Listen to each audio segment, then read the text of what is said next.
सभी किसान भाइयों, नौजवानों, माताओं, बहनों को हाथ जोड़ के नमस्कार, सत श्री अकाल, सलाम, जय जवान जय किसान। किसान भाइयों, नौजवान भाइयों, आप सबके मन में निश्चित तौर पे एक सवाल होगा कि हालिया समय में संयुक्त किसान मोर्चा के बहुत सारे प्रतिनिधि, बहुत सारे किसान नेता पश्चिम बंगाल के दौरे पे गए थे और वहां पे किसानों के साथ, मजदूरों के साथ उन्होंने संवाद किया था। तो निश्चित तौर पे आप ये सोच रहे होंगे कि पश्चिम बंगाल में कैसा माहौल है, पश्चिम बंगाल के किसान क्या सोच रहे हैं, आंदोलन के बारे में उनकी क्या प्रतिक्रिया है। ये सारी बातें आपके दिमाग में, आपके मन में जरूर आती होंगी। तो इस विषय पे भी बात करेंगे। और दूसरा, जो संदेश हमने बंगाल की जनता से दिया, बंगाल की धरती से, वो भी आपके साथ साझा करेंगे।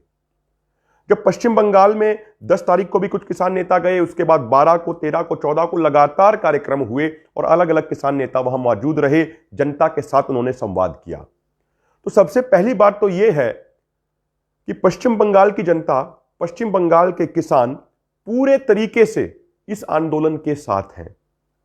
दूरी ज्यादा होने के कारण एवं कोरोना की वजह से ट्रेन कम होने के कारण बंगाल के किसान बड़ी संख्या में दिल्ली के बॉर्डरों पे नहीं पहुंच पा रहे हैं, लेकिन वो सभी किसान दिल और दिमाग से इस आंदोलन से जुड़े हुए हैं, पूरे तरीके से इस आंदोलन का पूर्ण तरीके से समर्थन करते हैं।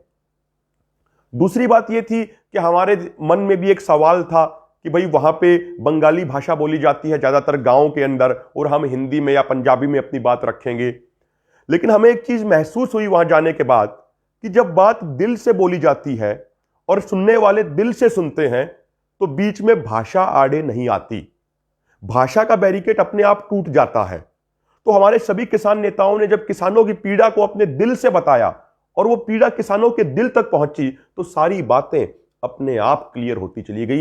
एक एक बात वहां के किसानों और मजदूरों को समझ में आई। तो सबसे महत्वपूर्ण बात तो यह है कि आंदोलन को लेके बंगाल में माहौल पॉजिटिव है। जो सभी किसान नेताओं ने बड़ी बड़ी सभाएं, बड़ी बड़ी रैलियां की, उससे किसानों और मजदूरों के पक्ष में और भी ज्यादा अच्छा माहौल बना और किसानों और मजदूरों के मुद्दे अब धीरे धीरे करके पश्चिम बंगाल के चुनाव का मुख्य एजेंडा बनते जा रहे हैं। और यह सबसे बड़ी बात है।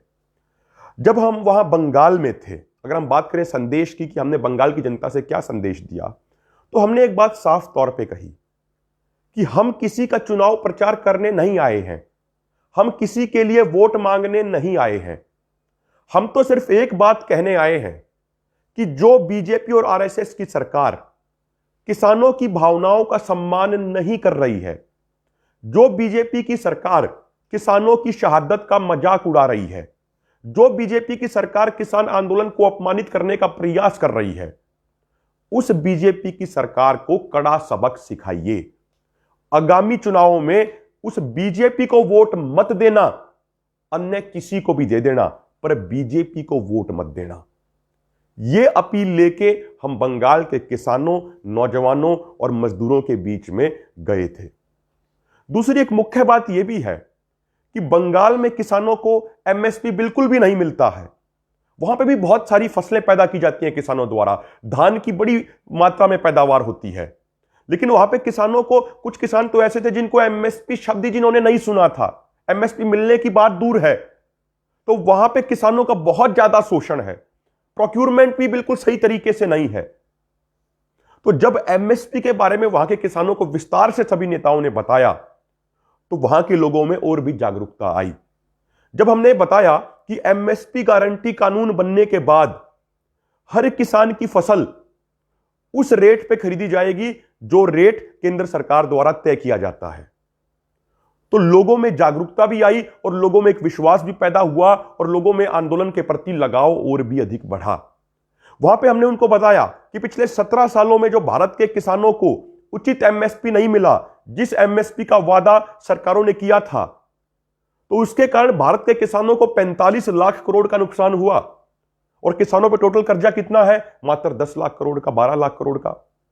तो जब ये चीजें जनता तक गई, तो उसका एक बहुत पॉजिटिव माहौल वहां पे बना। एक अन्य बात हमने वहां के लोगों को यह भी कही कि अभी बीजेपी के बहुत सारे नेता आ रहे हैं बंगाल में, आने वाले समय में और भी अधिक आएंगे, प्रधानमंत्री के दौरे भी हो रहे हैं, आगे भी होंगे, गृह मंत्री के भी दौरे हो रहे हैं। जिस भी राज्यों में ये जाते हैं या जहां भी चुनाव होते हैं, तो ये बड़ी लुभावनी बातें करते हैं। हमने उनको याद दिलाया जनता को कि 2014 के लोकसभा चुनाव से पहले प्रधानमंत्री मोदी ने ही कहा था कि पहली कलम से स्वामीनाथन आयोग की रिपोर्ट को लागू करेंगे, C2+50% फार्मूले के अनुसार फसलों का एमएसपी देंगे।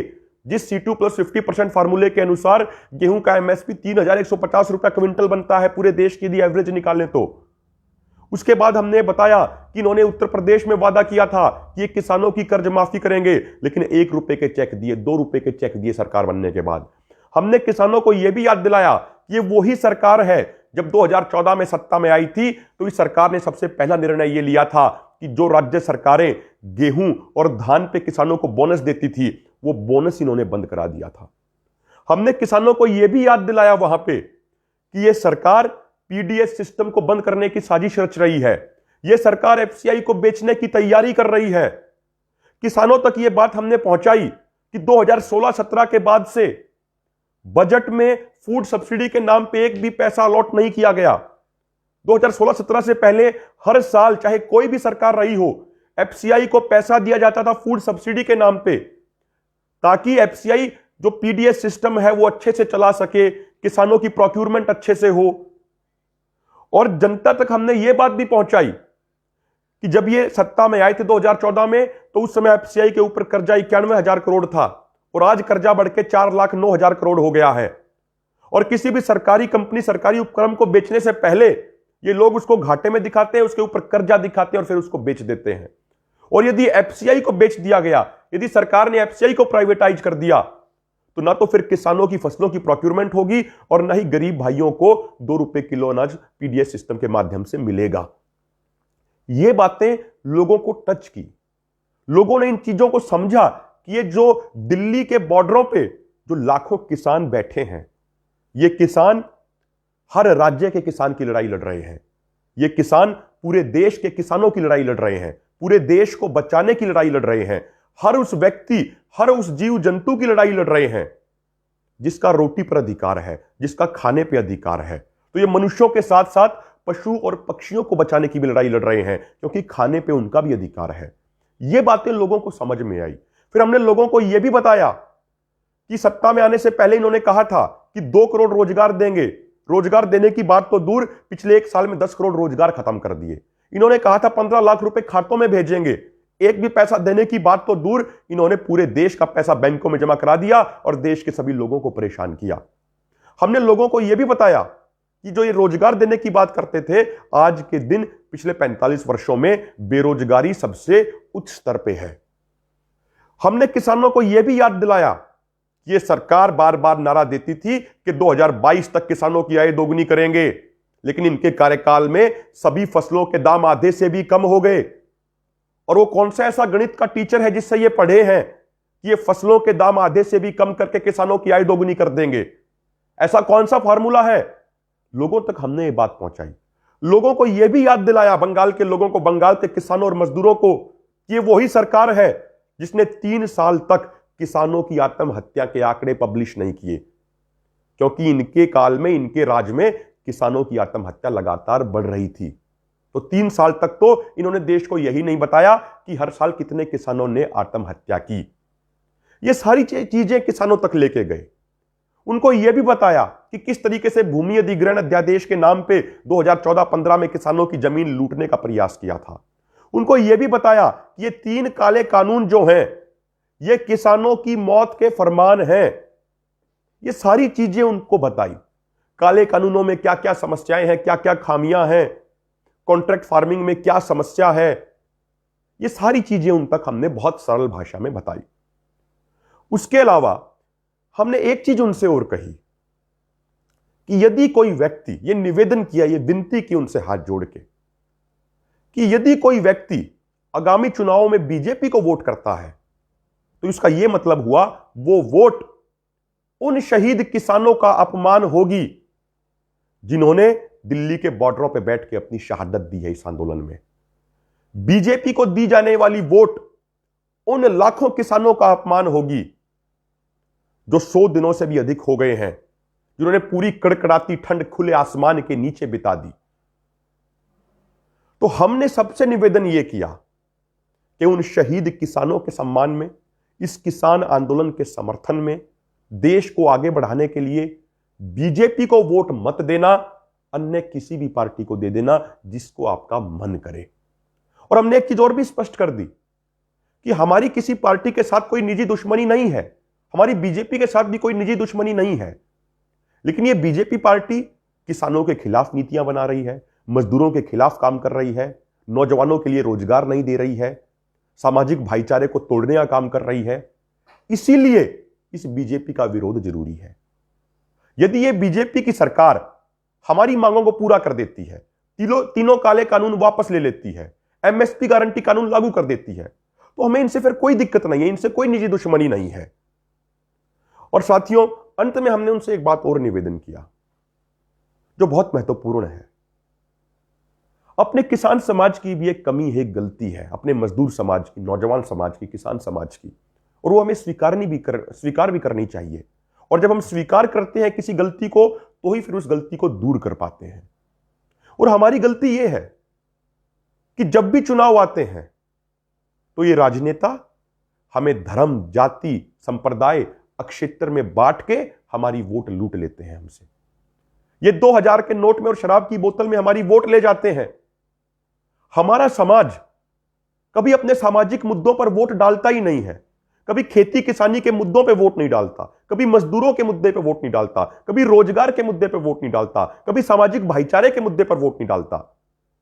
जिस दिन हमारा समाज अपने सामाजिक मुद्दों के आधार पर वोट डालने लगेंगे तो किसी भी पार्टी की औकात नहीं होगी कि वो किसानों को नजरअंदाज कर दे या फिर कोई पार्टी किसानों के खिलाफ कानून बना दे। जिस दिन हम किसान बन के वोट डालेंगे, जिस दिन हम मजदूर बन के वोट डालेंगे, जिस दिन हम नौजवान बन के वोट डालेंगे, उस दिन सभी पार्टियों की मजबूरी हो जाएगी हमारी इज्जत करना, हमारी बातों को सुनना, हमारे अनुसार नीतियां बनाना। तो ये हमने उनसे अपील की। और एक नया रिपोर्ट आई है वो भी उनके साथ साझा की। एक भारत के ही एक आईआईटीएन जो अमेरिका में जाके सेटल हो गए काफी साल पहले, नासा में भी साइंटिस्ट रहे, उन्होंने अमेरिका के अंदर, अमेरिका के ग्रामीण इलाकों में 10,000 किलोमीटर की साइकिल यात्रा, 10,000 किलोमीटर की यात्रा की उन्होंने हालिया समय में अपने कुछ साथियों के साथ गाड़ियों में। उन्होंने जो रिपोर्ट दी है, यह रिपोर्ट जानना पूरे देश के लिए बड़ा जरूरी है, देश की जनता के लिए। उस रिपोर्ट का उनका बेसिस यह था कि जो पिछले 40 सालों में अमेरिका में जो मुक्त बाजार की नीतियां रही, उन नीतियों से किसानों के ऊपर क्या प्रभाव पड़ा। यह चीज जाननी इसलिए जरूरी है क्योंकि जो ये 3 काले कानून हमारे देश में लाए जा रहे हैं अभी, ये भी मुक्त बाजार की नीतियों के तहत ही लाए जा रहे हैं।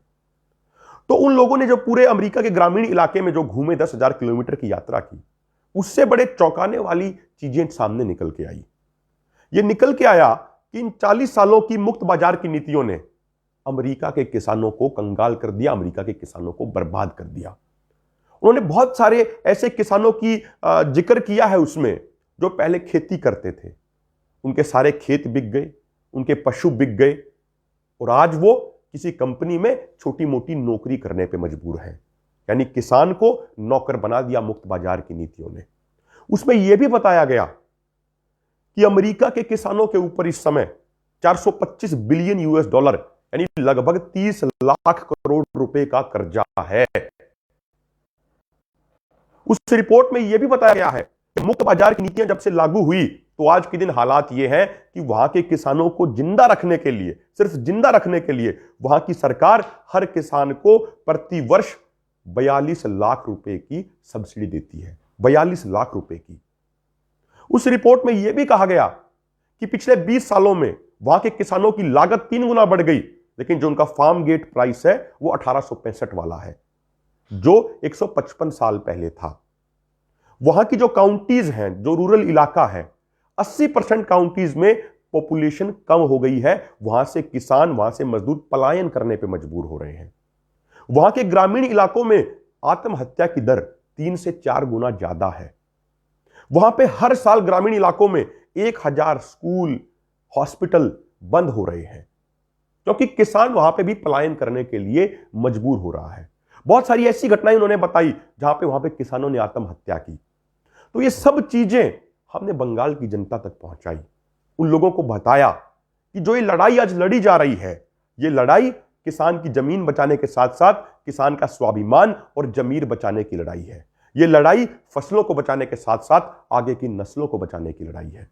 तो हम बंगाल की जनता से, बंगाल के किसानों और मजदूरों से फिर से दोबारा से हाथ जोड़ के निवेदन करते हैं कि आगामी चुनावों में अपने खेती किसानी के मुद्दों के आधार पर वोट डालना और बीजेपी व आरएसएस को बिल्कुल भी वोट मत डालना। यह बीजेपी वो पार्टी है जो किसानों की शहादत का मजाक उड़ाती है, जो किसानों का अपमान करती है, जो किसानों को आतंकवादी, खालिस्तानी बोलती है, उनके ऊपर विदेशी फंडिंग के झूठे आरोप लगाती है। तो इस बीजेपी को वोट मत डालना, अन्य किसी भी पार्टी को डाल देना।